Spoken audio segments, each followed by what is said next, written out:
Welcome to the channel. Today we take a quick look at Alphabet, ticker symbol Google, using the latest data from Fastgraphs. I will walk you through their growth story, their current valuations and earnings, and future estimates so that you can make a well-informed decision if this stock is interesting to you. Let's get into it. Alright, first up, let's check out the fundamentals. Over the last decade, Google has been a steady compounder, strong earning growth, high profitability, and a very healthy balance sheet. The growth is visualized in green on the surface plot. They have been growing at about 28%. Their normal PE ratio is almost 30 times. This is shown in blue and also here on the right. If we add the price to the chart, we can see that the stock is currently trading well below its historic PE ratio of about 30 times.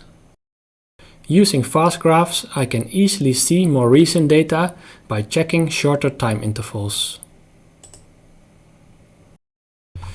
On this 10 years chart, we can see that the earnings growth is now about 20 times. It has a PE ratio of about 25 times. On the 5-year chart, which includes the last 2 years and also estimates for the current and upcoming years, you can see similar growth numbers. If we check their current valuation, we can see that they are currently trading around fair value, which is around 20 times PE. This can be seen here in orange on the chart and also at the top right. Let's jump back to the 10-year chart. Historically, they are currently trading at fair value of about 20 times. This has only happened since 2022. This could mean they are currently undervalued, but in order to confirm that, you would need to do further research in the stock and get more detailed information. Fastgraphs also gives estimates for the coming years. This is shown here at the bottom right. Analysts are expecting between 9 and 14% growth in the coming years. If the stock continues to grow at fair value, we can expect a rate of return of about 14%.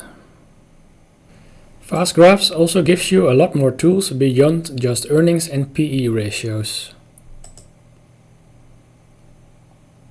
You can dig into things like the free cash flow to check how healthy this company is. Here we can see that their free cash flow remains much stronger than the dividend payout, which is a great sign for future dividend growth potential. Let's have a quick look at their recent earnings report. In Q1 of 2025, they've reported a revenue of 9.2 billion. This marks an increase of 12% year to year. Earnings per share came in at $2.81, surpassing expectations and reflecting strong operational efficiency with a net income increase of about 46%. Furthermore, the company announced a 5% increase in their dividends. So, where does that leave us? Looking at the fundamentals, Alphabet still seems fairly valued, maybe even slightly undervalued, especially considering the strength of their cash generation. For long-term investors, Google's look like it could continue to be a core holding, with earnings growth, shareholder returns, and exciting innovations on the horizon. Alright, that's it for today's quick breakdown. If you found this useful, don't forget to like and subscribe and drop a comment below. I would love to hear your thoughts. Thank you for watching and see you in the next one.